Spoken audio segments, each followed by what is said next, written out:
we have KC of KC and the Sunshine Band. Welcome. Thank you. How are you? I'm excited. Good, good. I'm stoked. Who are your musical idols? Wow. I don't know. I love the Motown sound. I love Stevie Wonder and Dinah Ross and the Supremes and the Four Tops and Temptations, Joe Cocker, Stevie Wonder, James Brown, Aretha Franklin. I mean, I love it. I didn't really have like a particular idol. I liked everybody. Like everybody. Yeah. What do you think of Dancing with the Stars? Are you next? No, I won't be. I was actually one of the first people they asked, and I declined it. It's a great show, and you know, I don't watch it that often because I'm busy, but it looks like a lot of fun. Like it would be a lot of fun to do. If you you've done over your music scores have been over 200 movies. Yeah. Right. Don't ask me to name them. If you went, what would you be doing for a living if you weren't doing music? Oh, I know. I would be in the music business somehow or another. I would have been. I don't know. I managed artists. I've done a little bit of all of it, so I don't know where I would have ended up, but somewhere in the music business. So, what are your hobbies? What are your passions? This is my hobby. Where were you when you had you heard your song played on the radio for the first time? And what was your feeling? Well, I was probably in the car because I knew it was coming on, and I was listening to the radio for not just to hear myself on the radio, but to hear what the record sounded on the radio to see if we need to make any changes technically. That was the only reason I was really listening to the radio that day. Huh. After like post-production. Yeah, pretty much. Was it a final master, or was it a rough? Were they playing rough? No, I mean it was a final master, but you know you always listen to see if you've done it right, because radio is a whole different thing than listening to it on the on your stereo, because they take it and they add EQ and limiters and stuff to it, and that changes the sound even from what you gave them on the record. So. They had reverb, they had all kinds of stuff on the overall mix. When they master it. Yeah. When we master it, we do that, but the radio station also does it again. Oh, on top of it? On top of it. Oh, right. I didn't know that. Yeah. Huh. That's interesting. So, are you an artist that's like, when you're done with it, you're happy with it, or you go, there's still one more thing I want to tweak on that?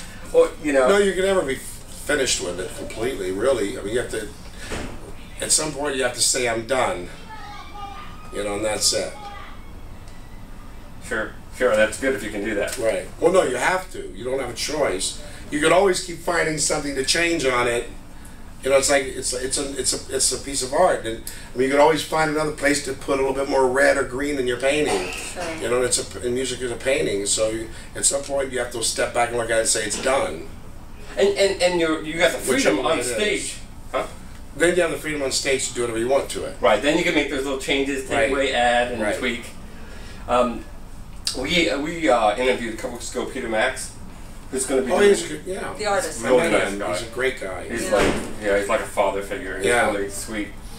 He's doing the Grammys again, and you won Grammys for album. He did a painting for me of the Grammy. Oh, did he? Yeah. Wow, what an honor. Yeah. What an honor. Yeah.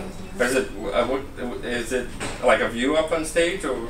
No, he just did of the Grammy for me, the actual Grammy, his version of it. Wow, that'd be great. Yeah. And are you still in Florida? You still in Miami? Yeah. Oh. I wanted to ask you about sampling. What do you think about these rap artists that are using? It's great. Ka-ching, ka-ching. Yeah. If they tell you. There's a lot of sampling that goes on, and nobody gets permission for it, and people that should get paid don't get paid for it. So that's not good. But it's a great thing. It's the highest form of flattery when somebody samples your record. I want to question: how do you feel? I mean, that at weddings and bar mitzvahs and clubs, people play your music today. It's a standard, right? And so it's not just a song that's known; it's a standard. It's got to make you just sit there and go, wow, this is... Well, I don't think of it, but I made the music for people to play and to enjoy, and, whichever way they feel, you know, whichever way they enjoy it, you know, whether it's at a wedding or a party or whatever, you know, or they're, you know, in the privacy of their own home or bedroom or bathroom or whatever it is. I mean, you know, I mean, the music was made to be enjoyed, you know, in all forms. And it still is today, just as much as always. Because the song comes on, and I'm with a group of people, and everybody knows the words. Everybody knows It's good, yeah. And, you know, I wanted to make sure of that, so.